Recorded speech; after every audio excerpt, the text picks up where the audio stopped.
Royal Standley of Oregon Pacific Financial Advisors, offering securities through United Planner Financial Services. Member FINRA SIPC shares his planning approach to help people toward a place where they may be at peace regarding their financial goals. In this dynamic podcast, Royal will share his insights on how to design a retirement plan to help you plan for your future. Now, on to the show.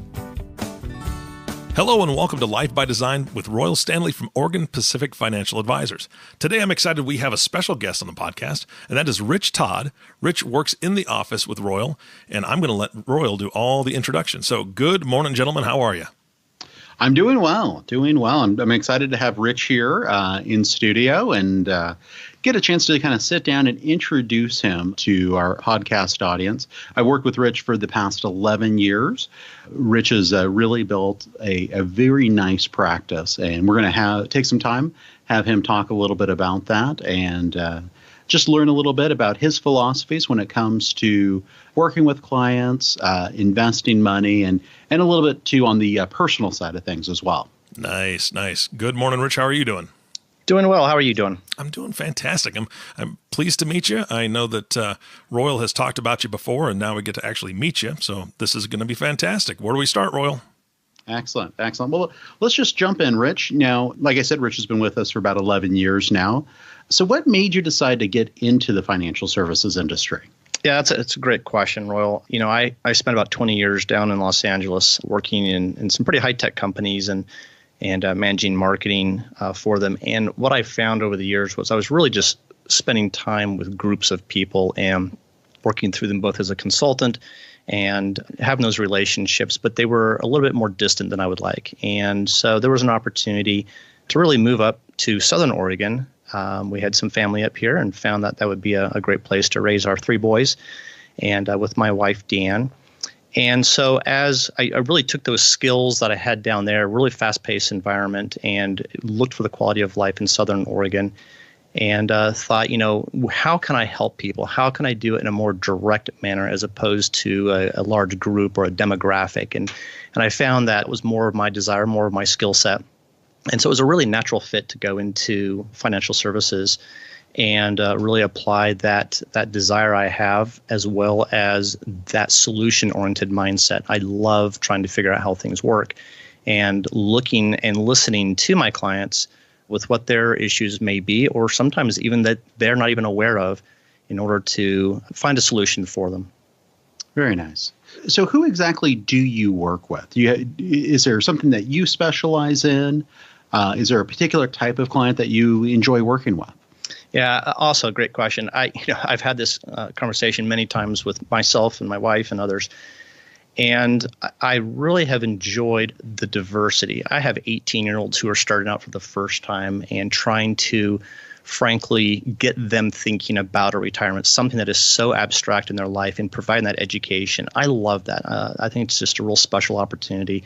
And on the flip side, I've got 90-year-olds who have recently become widows and going through a very different stage of life, being concerned about how much money they have left, or what if something catastrophic happens. And so these are two completely different groups of people in my practice. And then I have all of those in the middle who are approaching retirement, in the next 5 or 10 years, or maybe they've just retired, which again is a whole nother process for them. So, building up my practice and focusing on such a diverse group of people has been both challenging, and yet there's a common thread, which is they're all looking for some solution, or they're looking for some comfort, or they're looking for education, but they're all looking for someone they can look to and trust and bounce ideas off of, or help them go through their particular process or their particular stage in life.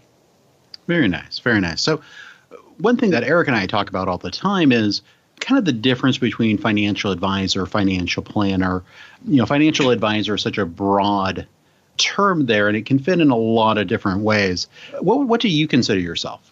I have struggled with that as well. And I think a lot of clients are confused by the term because it's used pretty freely throughout the industry. And as a professional, I almost want to consider myself more of a consultant. And I think that sort of steps out a little bit. But if I were to stay more to the true term of as an advisor, financial advisor specifically, I feel like that role, that which I take on, is really helping a client go through a process, giving them that advice. And I know that sounds a little bit intuitive, but it's really going through a process and helping them understand the pros and cons of decisions that they would like to make. As an advisor, I don't simply listen to what they would like, but also offer them opportunities to say, well, maybe we should look at it in a different way. And I think that's where the advice portion comes in. Again, if I use the term consultant, that my role is to help them achieve their goal. And it's not a strict path. It can be a little bit more fluid and not just taking from my clients, but also giving them other opportunities to look at things. I think that's really where a financial advisor comes into play. Also, I would add to that a bit of a misconception I think a lot of people have, which is, how much are you going to do for me for my money? And what I have found over the years is it's not just about the money. It's really about what they're trying to accomplish. We're just simply using the money to get to that place. So as you go through this, we are not just investment managers. We're so much more, and it's that contextual component. It's taking that money portion and putting it in the bigger picture, which is, what are you trying to accomplish? What do the family relationships look like? What are the possible pitfalls if we lose someone? And so there's all these different little things, these little paths that a person can take. And I think that's where, as a financial advisor, we really bring value. That's great. And I can personally attest to your ability to sit down with the client and, really ask questions that they've really never considered. In our conversations, consulting together on cases, I think you have a special talent at that, of really giving clients just a new perspective all the way around. So kudos to you. So who would you say your ideal client is? Well, I don't know if I've ever actually met an ideal client. I think that it's every client is unique. If I were to say, what is my preferred client? What is the client that I would like to spend time with and interact with?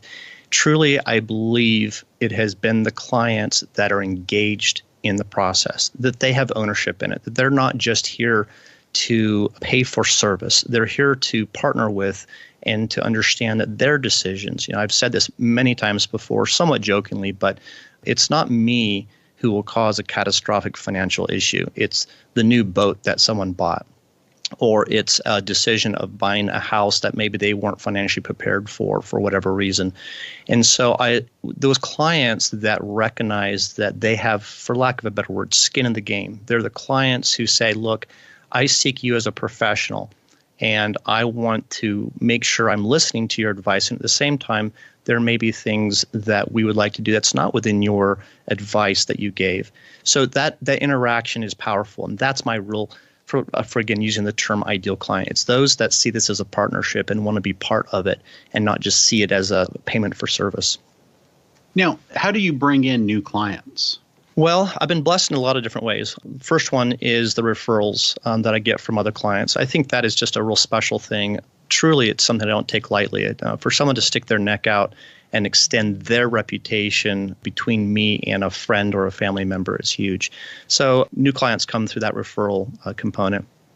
I also have clients that they encourage their own family members, or through a death, sometimes I will actually interact with the children. So we end up with a multi-generational practice as well, which is fun because you have a lot of history and you have a lot of those relationships that you understand the nuances and some of the decision making, which is actually fairly big at times. And then I also, as a more proactive stance, I do a seminar on Social Security several times a year through some of the city's Parks and Recs department. And I found that to be great. It's a great educational opportunity, and it allows people to come in, learn a little bit more about Social Security and answer some of those questions that they have had for quite some time that Social Security doesn't necessarily make easy to understand. But a lot of people, after they kind of see me and listen to me and talk to me a little bit afterwards, I think a lot of them have found, that it's a good step for them to come into the office and spend more time on a more personal level. And it allows us, since you're the expert in Social Security here in the office, to go to you with all of our questions when we have a complicated Social Security case come up. So it's great to have that resource. Yeah, and it's been great. It actually, I think that's one of the beautiful things about being in the office here with other advisors is we all have gifts and talents, and to be able to bounce ideas off one another and see things from different angles. It's good for us professionally, but at the end of the day, it's the clients who really benefit from all of this. They're able to walk out of it and have maybe a deeper resource that they're not even aware of just within the office. So yeah, it's been good. Excellent.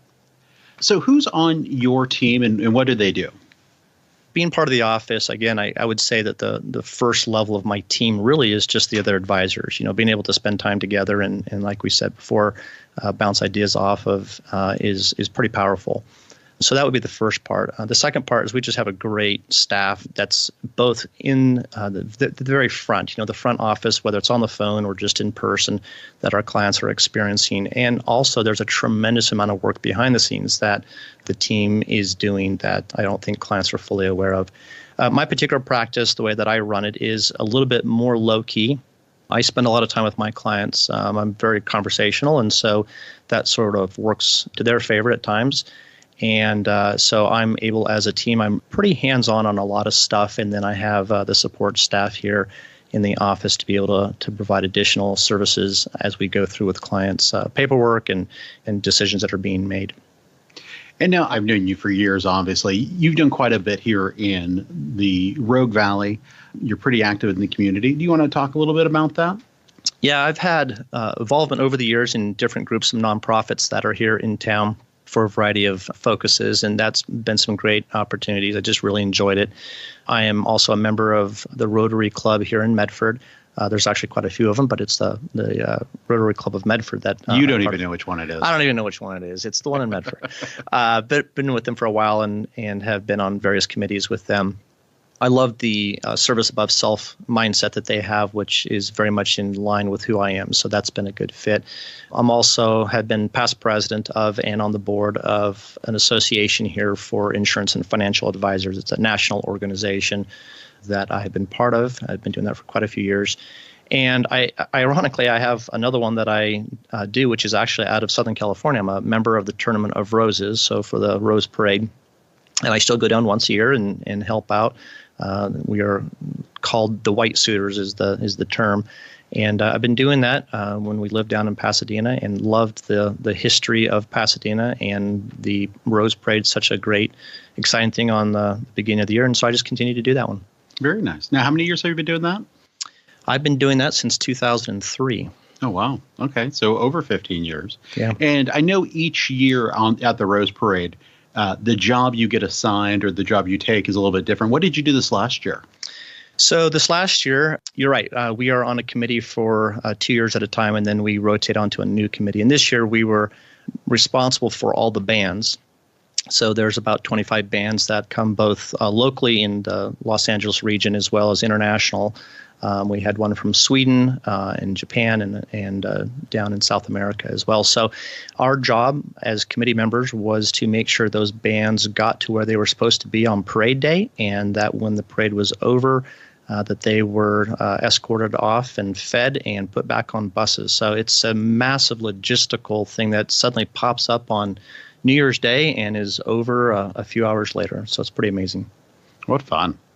Now, from an educational background, earlier before we jumped on the podcast, we were just chatting about your college experience at Azusa Pacific. You want to talk a little bit about your degrees, and then also you have some advanced training as a financial advisor. Would you touch on that as well?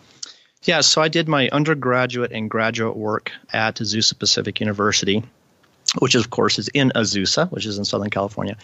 And that was actually, I did a focus on marketing, both undergrad and grad. And as that has played out in both my career as well here as a financial advisor, I've found that there's a lot of life lessons that come through, I think, the higher education component.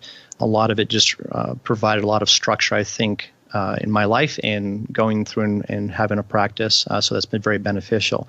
As far as specifically with education regarding financial advising, I have my licenses, both securities and insurance. The one that I focused on was the Chartered Retirement Planning Counselor.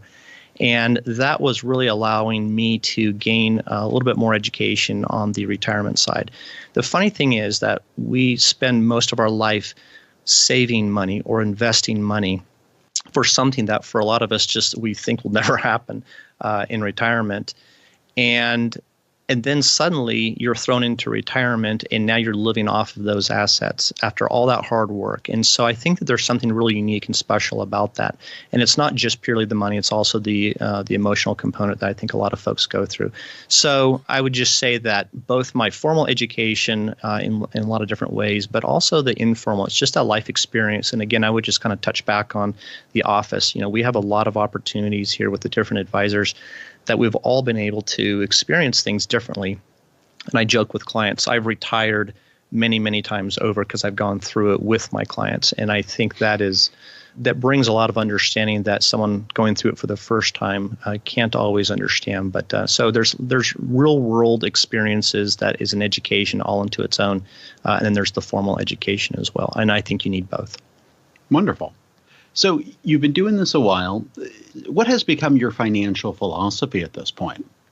So my philosophy for my clients really has been a little bit more old-fashioned, I suppose, and it's really been discipline and commitment. That's something that a lot of folks are not doing necessarily, the younger generation.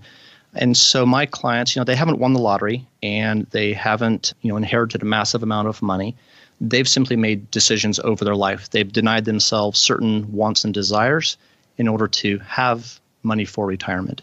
And that really is the secret. That's my philosophy that I share with them as well about being a hard worker, commit themselves to more education or whatever needs to be done in order to put money away for retirement and staying out of debt. So that's really my philosophy. Excellent. At this point, these are kind of a few questions that I thought our listeners would like to learn a little bit more about you. So when you're not working, what are you doing for fun? Yeah, so raising 3 boys is always part of the mix in that. I am an avid reader. I love to read books, mostly biographies, historical books. So that's something that I try to squeeze in between a lot of other activities. On a more physical side, love to mountain bike during the summers, and then during the wintertime, we like to go skiing or snowboarding. I actually have picked that up at age 49-ish. And felt that was a really smart decision. And I'm actually picking it up, so that's been good. And a lot of what I do around the house, I love doing little projects here and there, and so that keeps me pretty busy. And like I said, with the kids, doing activities with them as well. Nice. And when you say picking it up, do you mean picking yourself up off the slopes once you fall down? Yes. So, yes, there has. Because I saw you limping a couple of weeks ago after a ski weekend. Yeah, there has been some upsides and some downsides to picking up a sport at this late in the game. However, I will tell you that it is actually easier, now that I've figured it out, easier than skiing, and I probably will continue with that as long as I can. Excellent. So who's your hero? I mean, other than me. Besides you as a hero. Wow. Hero...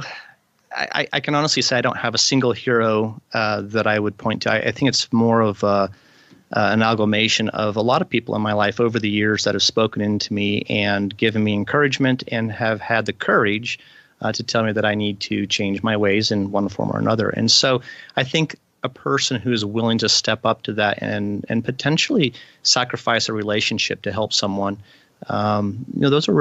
that's a bold thing to do. And so I would really say that it's a combination of folks in my life over the years that I would kind of say is my hero. Wonderful.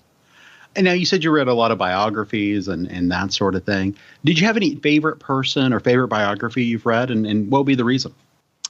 So a lot of the books that I have read over the years, everything from the Waltons to Lance Armstrong to various World War II biographies that are out there. I think that there's not a particular person that I've looked to. I think it's just interesting how history shapes over time an individual. And for example, Ben Franklin was really kind of a scoundrel at times, and comparing him with John Adams, was one of our forefathers in this nation, really two contrasting individuals, and yet they both had a big part to play in our history. So with that being said, kind of taking all these things you've picked up from these biographies, has that affected what your idea of success is? And if so, how would you define your idea of success? Yeah, that's an absolutely great question. And I'll start with defining success. success for me has changed over the years. I think what I thought success was when I first graduated from college has definitely morphed. And that is in part through being married and having kids. My description of success today is really being a successful husband and father. And that's for me.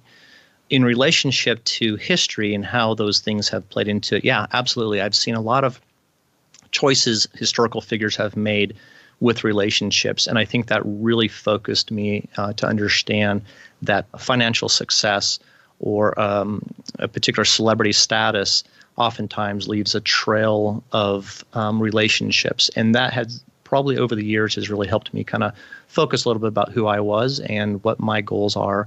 And I'm grateful for that. So yeah, success today is really about relationships and family. Very nice. So you talk to a lot of people, clients, family, friends. What's the one thing you recommend the most to them? Goes right in line with what we were just talking about with success. A lot of the decisions that I help with my clients is to help them with their relationships. Money can be a very delicate thing among family members. And so a lot of the choices that we make are help to eliminate that through various recommendations that we make. But at the end of the day, I'm really trying to help my clients maintain those relationships or repair ones that were broken. And I know that sounds a little bit over the top for what we do, but I have found over the years that that is probably something that most clients desire. They want those relationships with their kids. They want those relationships with their own brothers and sisters. And so we do things sometimes to help that and minimize the impact that money may have down the road. And as we're wrapping up here, kind of what I want to know from you, do you have a particular mantra or motto or something that you say to yourself that keeps you focused and on track through the days? Yeah, I'm a big multitasker, and so I've always been both my personal life and professional life. I've always been able to handle a lot of different things at one time. The downside to that is it's easy for me to pick up one more thing and start working on that as well. So in order to stay focused, what I've just learned over the years is there are times when you feel like you're spinning around a lot and not moving forward. And so the mantra really is just to step back and put things in a priority list. And I know that sounds very basic, but sometimes that's all that's required. I got to just say, all right, what is due now? What needs to happen? What are the consequences of one decision or another? And just put everything kind of in that right order in order to stay focused, whatever that may be. Very nice. And finally, kind of our last question here. What's your proudest achievement other than this podcast? Besides this podcast, wow, that's going to be a tough one. No, it's, and I know I've said this a lot, but the family is pretty important. And I think right now we have, at this point in time, we have an 18-year-old, a 14-year-old, and a 12-year-old. And they're all unique. And I think as an achievement, my wife and I have both, we're pretty proud of how these boys have turned out. We have not been able to use a standard parenting style because they're all unique. And so that ability on something so personal, for those who are parents, you understand what a challenge it can be. And at this point in time, we're very blessed to have 3 healthy kids and kids who look at life differently. They question things a lot, and they really seek out some beliefs through those interactions that we have at dinner time. Pretty common. We'll have some pretty heavy conversations, and it's exciting to see a 12-year-old interact with them as much as an 18-year-old. And so just that achievement as parents has been just really fulfilling, and look forward to their continued growth and contributions to society. Very nice. Very nice. Now, so we're going to get this podcast up here in the next week or so. And my question to you is, if we have a listener out there that would like to kind of come in and connect with you, maybe have a conversation, how best does someone do that? So the best way, obviously, is just to reach out and call the office and make an appointment. I'm very flexible. I've had clients who, for one reason or another, they can't meet during the normal hours. I've met with them on weekends, or I've met with them after hours as well. And that is something I would want them not to have as a barrier. You know, let their schedule dictate it. Don't let our schedule dictate it. And once they've reached out to us, don't worry. Don't worry about what you're supposed to have or what you should have or mistakes you made in the past. I think all those things need to just melt away. And the beginning really is just to say, look, I want to sit down. I want to talk with me. talk with an advisor and have that conversation and just kind of get things started and find out where they should start to focus on, whatever that may be. I think that's some excellent advice. Is just getting things started is sometimes the hardest part. So if you'd like to get started with Rich, call the office. The number's 541-772-1116. So with that, Eric, I think we're going to wrap up for today. Did you have anything to add? Well, the only question that you missed, Royal, was, Rich, what is your NFL team? Royal and I've talked about it, but I want to know your opinion. Who's your NFL team? So I grew up for some of my years in Dallas, Texas. And that was back in the day when in elementary school, the police officers would come by on their motorcycles after school, and they would hand out playing cards on the different teams. So I was back in the Roger Staubach days and Tony Dorsett. And I realized the Dallas Cowboys are a far cry from where they were back then. But I have a soft spot for them at this point in time. Well, that is my wife's team, so she likes you. But I'll reserve my opinion for a later date because I'm a Seahawks guy. And Royal, you are, what is it, Buccaneers? I am a long-suffering Tampa Bay Buccaneers fan. That's right. All right, guys, thank you so much for the time today. Rich, it was a pleasure meeting you. And just like Royal said, anybody that wants to get to know Rich on a personal level and see what he does with his clients and how he works so hard for his clients, reach out to the office, give him a call. And everybody out there listening, thank you for listening to the Life by Design podcast with Royal Standley. If you have not subscribed to the podcast yet, please click the subscribe now button below. This way, when Royal comes out with a new podcast, it'll show up directly on your listening device. This will make it much easier to share these podcasts with your friends and family. And again, thanks for listening today. For everyone at Oregon Pacific Financial Advisors, this is Eric Johnson reminding you to live your best day every day. And we'll see you next time. Thank you for listening to the Life by Design podcast. Click the subscribe button below to be notified when new episodes become available. The views expressed are those of the presenter and may not reflect the views of United Planner Financial Services. Material discussed is meant to provide general information and is not to be construed as specific investment, tax, or legal advice. Individual needs vary and require consideration of your unique objectives and financial situation. Always seek the advice of your financial advisor or other qualified financial service provider with any questions you may have regarding your investment planning. Advisory services offered through Oregon Pacific Financial Advisors, Inc. Securities offered through United Planner Financial Services of America, member FINRA and SIPC. Oregon Pacific Financial Advisors, Inc. and United Planners Financial Services are independent companies.